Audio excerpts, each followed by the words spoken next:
Где бы он ни был, человек мужества и чести всегда будет стараться быть достойным, достойно представляя свою родословную и свой народ.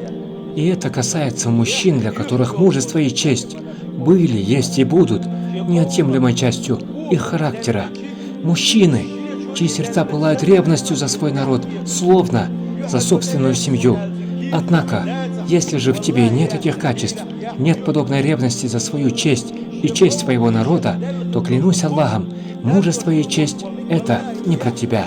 К примеру, если кто-либо из женщин из твоего народа или мужчина допустили какое-либо упущение, поступок, достойный порицания, и твое сердце при этом не пылает болью от скорби и стыда, так где же твоя честь и твое мужество?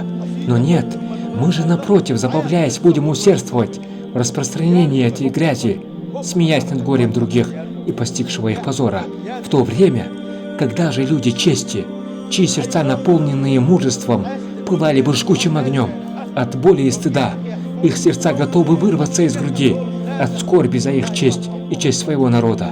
И скажите себе, а что чувствуете вы при виде подобных вещей? И вы поймете, сколько в вас мужества и чести.